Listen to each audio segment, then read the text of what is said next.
미국의 유명한 부흥사 가운데 찰스 피니 목사님이 계십니다.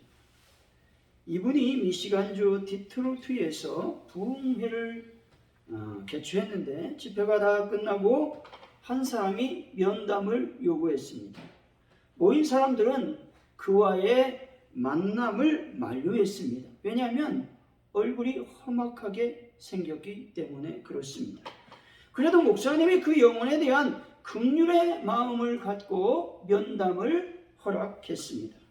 근데 갑자기 그 사나이가 가슴에서 총을 꺼내 찰스 피니 목사님의 머리에 총을 갖다 대었습니다. 많은 사람들이 놀랐습니다. 그러면서 이 사나이가 물어봅니다.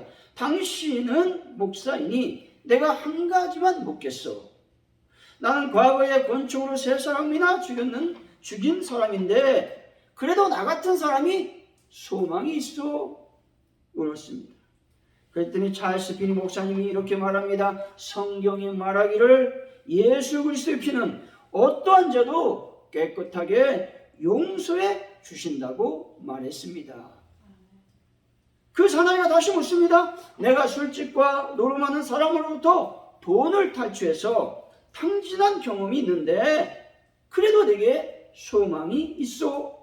찰스 목사님은 이번에도 동일하게 말씀합니다. 하나님의 아들 예수 그리스도의 피는 어떠한 죄도 용서하신다고 기록하고 있습니다.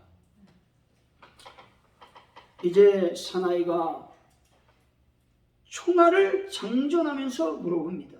저는 예전에 어여쁜 여인과 결혼한 경험이 있습니다. 제가 유능한 사업가라고 속여서 결혼했습니다. 저는 도박꾼이요 남공꾼입니다. 아내가 그걸 알고 몹시 괴로워합니다. 그래도 나에게 소망이 있습니까? 목사님이 이렇게 말합니다. 선생님, 당신의 과거는 암흑같이 어둡습니다. 그러나 예수 그리스도의 피는 모든 죄를 깨끗하게 하신다고 말씀하셨습니다. 라고 말했다는 것이죠.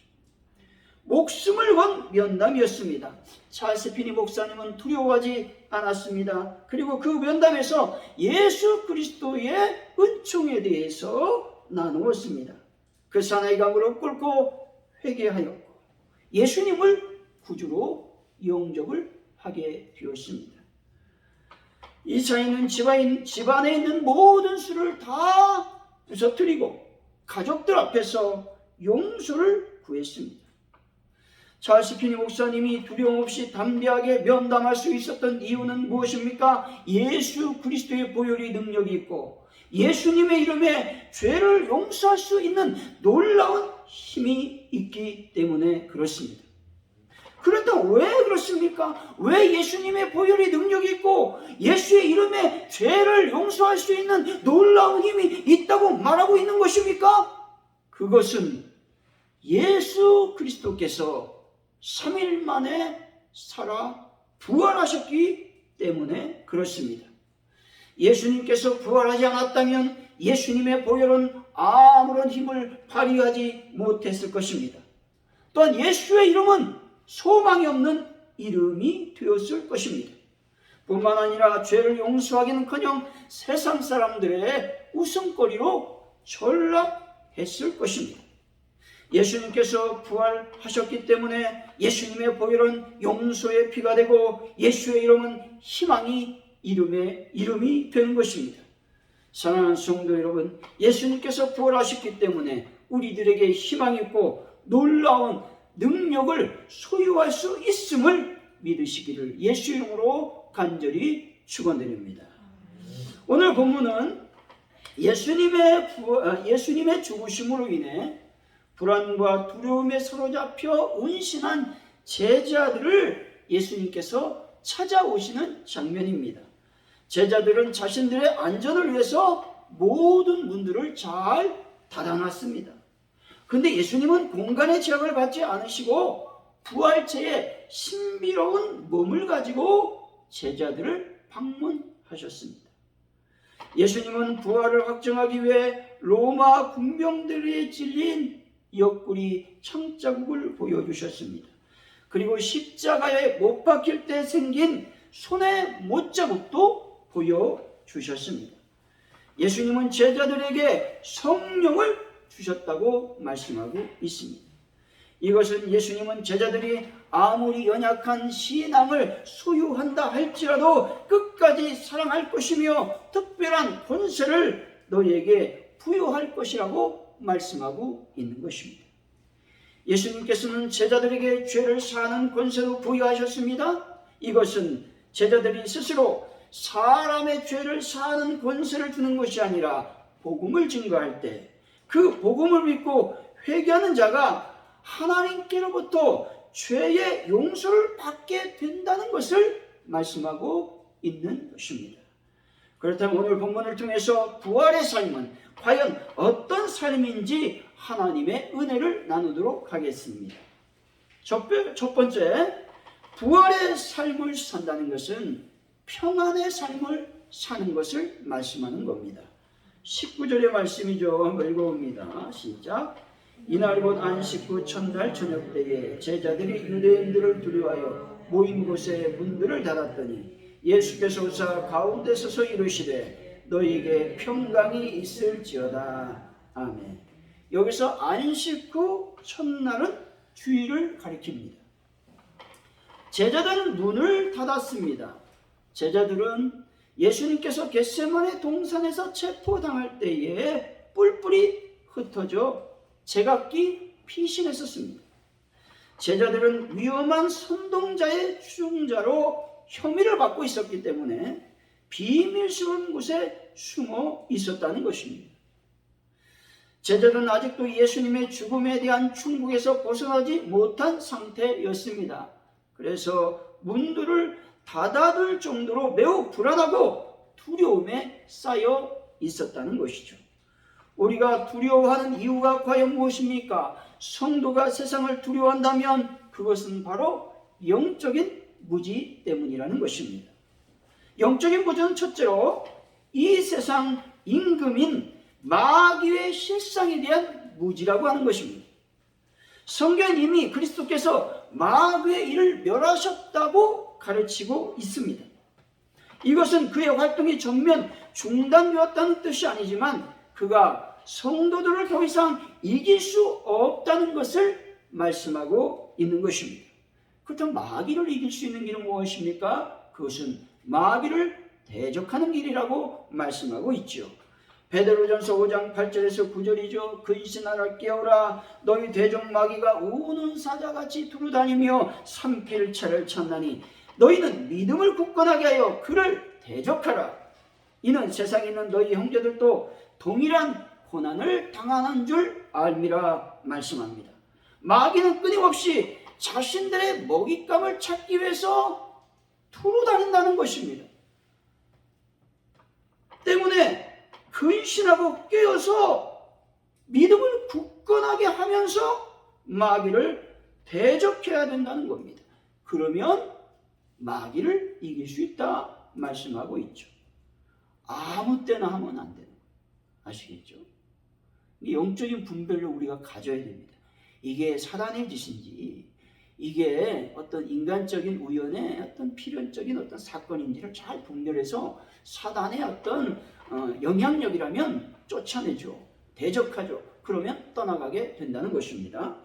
둘째로 우리와 함께 하시는 그리스도에 대한 무지 때문에 그렇습니다. 예수님은 하늘과 땅에 있는 모든 권세를 가진 분이십니다. 때문에 천사들이나 마귀의 집단은 물론이고 자연 만물 및 인간 세계 전체가 성도를 이길 권세는 이 세상에 존재하지 않는다는 것입니다. 왜냐하면 전지전능하신 하나님이시며 하나님의 아들이신 예수님께서 우리와 즉 나와 함께 하시기 때문에 그렇습니다.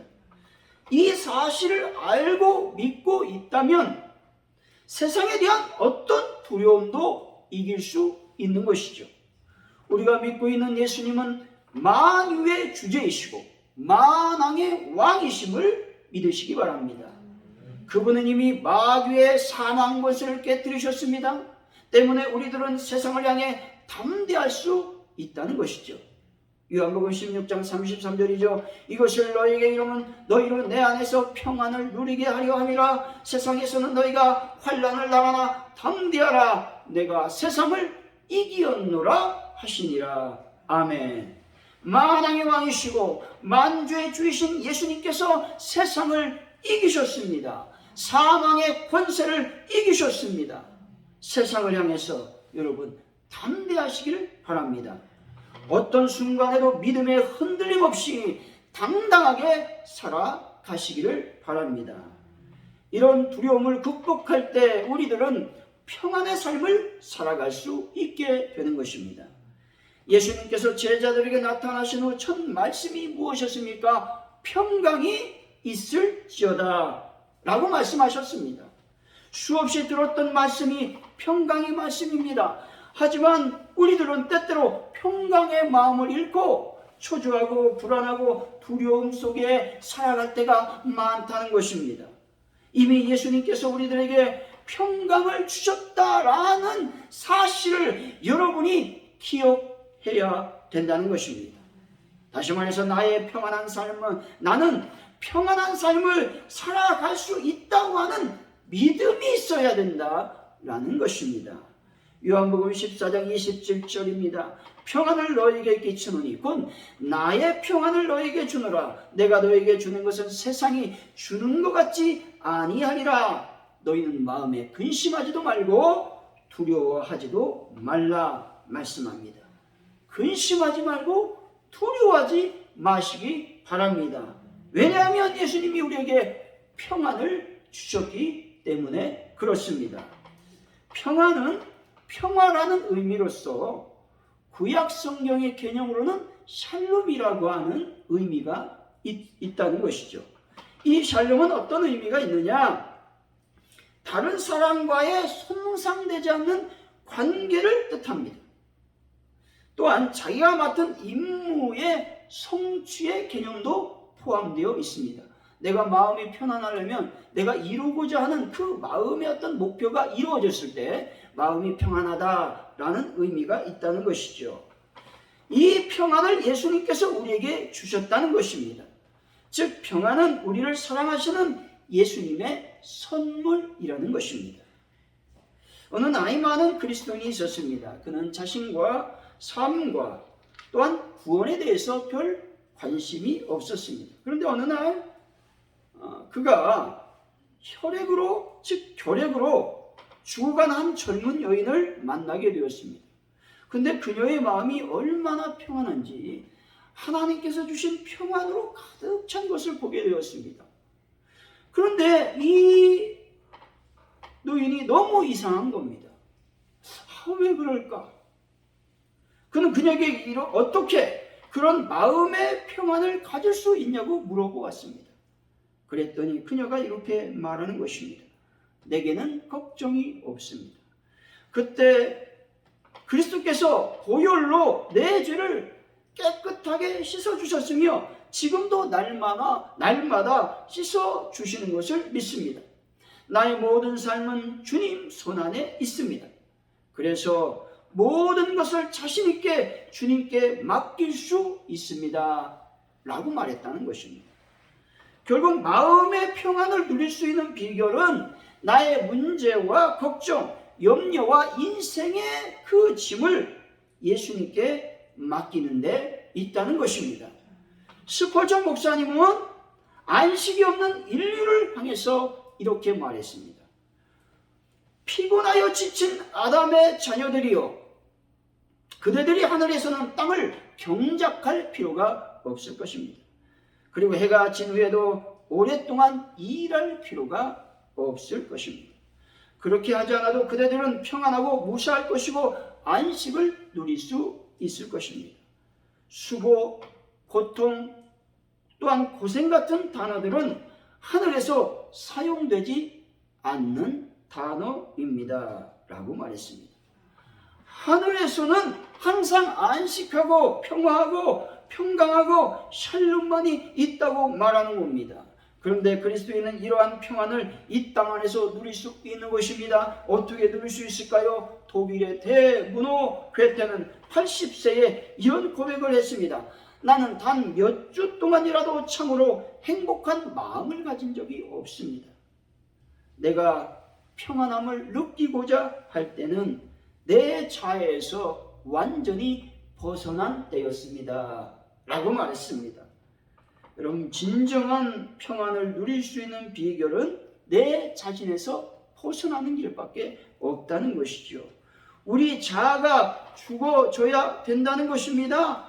자아에서 벗어나지 못하면 육신적인 생각에 머물게 된다는 겁니다. 로마서 8장 6절이죠. 육신의 생각은 사망이요 영의 생각은 생명과 평안이니라 말씀합니다. 우리가 평안을 누리려면 영의 생각을 해야 된다는 것이죠. 영의 생각은 어떤 생각이냐? 오직 하나님을 생각하는 거예요. 성령님을 생각하는 겁니다. 하나님의 나라와 의를 생각하는 것이라고 말씀하고 있는 것입니다. 사랑하는 성도 여러분, 날마다 하나님을 생각하심으로 하나님께서 주신 평안의 선물을 잘 간직하시고 늘 평안한 삶을 살아가시기를 예수 이름으로 간절히 축원드립니다. 둘째, 성령의 충만한 삶을 살 때에 부활의 삶을 살 수 있게 되는 것입니다. 22절이죠. 한번 읽어봅니다. 시작. 이 말씀을 하시고 그들을 향하서 숨을 내쉬며 이르시되 성령을 받으라. 아멘.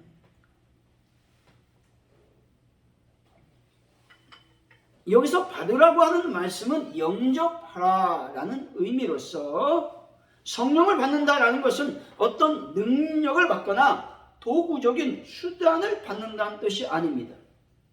즉, 이 말은 인격으로서의 성령님을 인간 실존에 모신다라는 말입니다. 쉽게 말하면 성령님을 내 마음 중심에 모신다라는 의미가 성령을 받으라 이 말씀입니다. 또한 사도들을 향해서 어떤 역사가 일어날 때에도 그 일의 능력의 원초는 사도들 속에 내주하시는 성령님께 있다라는 의미가 있습니다. 미국의 유명한 목사님 무디 목사님, 이분이 기독교를 부흥시킨 아주 놀라운 인물입니다. 그는 초등학교밖에 나오지 않았지만 복음적이고 영감 있고 열정적인 설교로 수많은 영혼들을 일깨우고 하나님께로 인도했습니다. 그의 집회가 있을 때마다 은혜를 받으려고 수많은 사람들이 인산인해를 이루었습니다. 한 지역에서 무디 목사님을 초청하여 전도 집회를 가지려는 준비 모임을 열었습니다. 이때 어떤 젊은 목회자가 벌떡 일어나더니 이렇게 말하는 겁니다. 왜 강사로 무디 목사님만 초청합니까? 무디 외에 다른 설교자가 없단 말입니까? 그가 성령님을 독점하기라도 했단 말입니까? 이렇게 말하니까 그 지역에 존경받는 원로 목사님이 조용히 웃으면서 이렇게 말했습니다. 무디만이 성령님을 독점하는 것은 아니겠지요. 그러나 분명한 사실이 있습니다. 그것은 성령님께서 이 시대에 무디를 독점하고 계시다는 사실입니다. 라고 말했습니다. 순간 장내에는 박수 갈채가 터져 나왔다는 것입니다. 우리가 살고 있는 이 시대에도 분명히 성령님께 사로잡힌 사람이 되어줘야 된다는 것입니다. 성령님이 여러분을 독점하시기를 바랍니다. 요한복음 14장 16절이죠. 내가 아버지께 구하겠으니 그가 또 다른 보혜사를 너희에게 주사 영원토록 너희와 함께 있게 하리니 말씀합니다. 성령님은 예수님 대신하여 우리 가운데 활동하시는 것입니다. 성령님은 우리들에게 보혜사로 오셨습니다.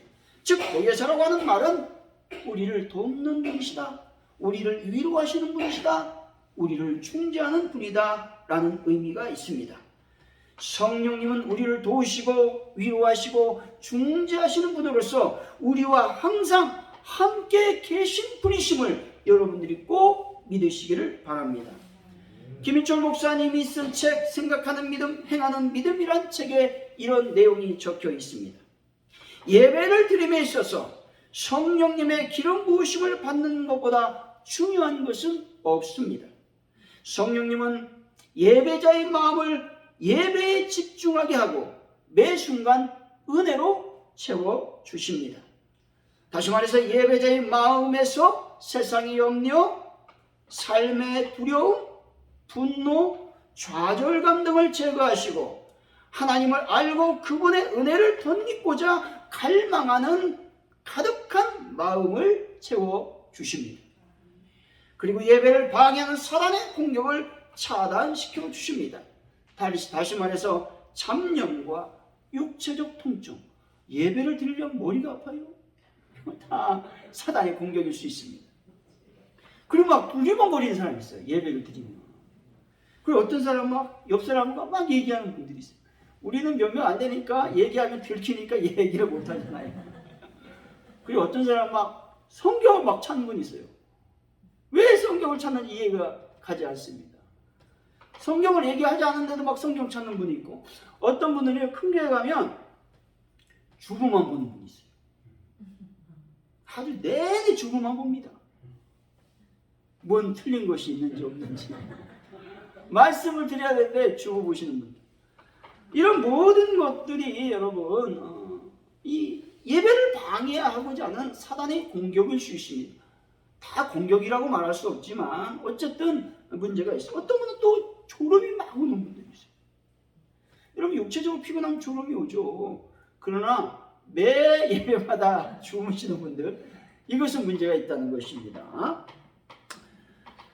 특별히 또 찬송을 부를 때 모든 노랫말이 진정 마음으로부터 우러나오는 기도와 신앙 고백이 되게 하십니다.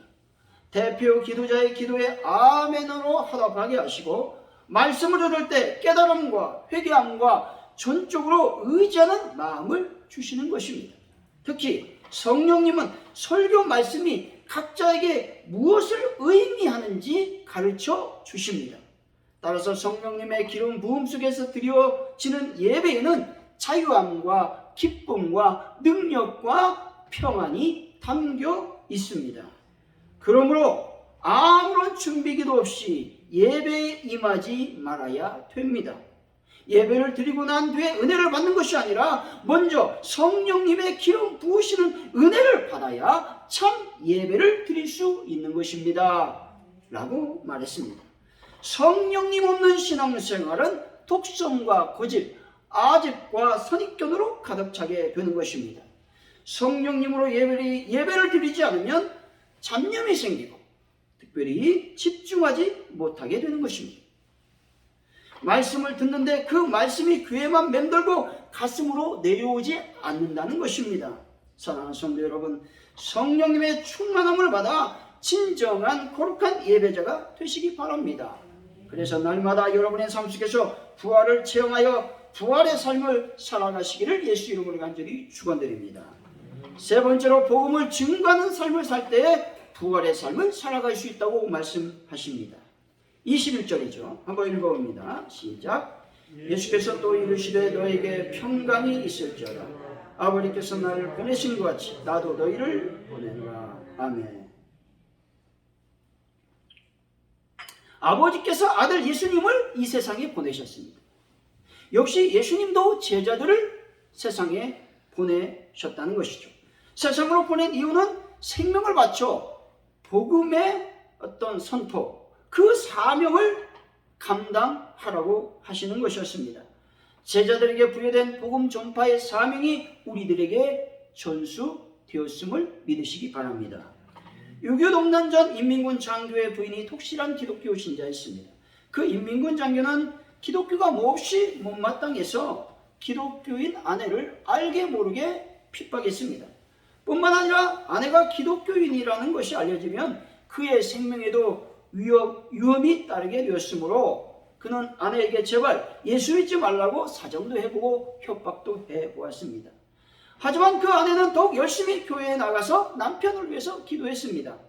그리고 남편이 잠들 때면 그의 손을 잡고 내 주를 가까이 하려 함은이라고 하는 찬양을 매일 밤 불러주었습니다. 그래서 그 찬송을 애우게 되었습니다. 6.25의 전쟁이 이제 나고 그의 남편은 전방으로 나가 싸우게 되었습니다. 그런데 미군 포로로 잡히게 되었습니다. 그가 포로 수용소에 있을 때 미군 군목이 와서 기독교 신자가 있으면 나오라고 말했습니다. 그때 많은 사람이 나왔는데 이 군목 목사님이 찬송가를 불러보라 그렇게 얘기했습니다. 근데 얼마나 당황스럽습니까? 자기가 아는 찬송가가 없는 거예요. 근데 고민 생각해 보니까 그 아내가 불러줬던 찬송이 생각이 나는 겁니다. 그래서 그 찬송을 중얼중얼 부르는데 예수님이 마음속에 들어오는 거예요. 그래서 목사님께 내가 예수를 믿지 않았지만 지금 예수를 믿겠다고, 내가 이 찬양을 한번 불러보겠다고, 그래서 무사히 여러분 빠져나올 수 있었다는 것입니다. 디모데후서 4장 2절의 말씀이죠. 너는 말씀을 전파하라. 때를 얻든지 못 얻든지 항상 힘쓰라. 범사에 오래 참음과 가르침으로 경책하여 경계하며 권하라 말씀합니다. 하나님의 복음을 증거하는 것은 때와 상관이 없는 것입니다. 매일같이 날마다 복음을 증거할 때 성령님은 반드시 역사하실 것입니다. 사랑하는 성도 여러분, 평안의 삶을 사시고 성령 충만한 그런 삶을 살아서 복음을 증거함으로 매일 부활의 삶을 살아가시기를 예수 이름으로 간절히 축원드립니다.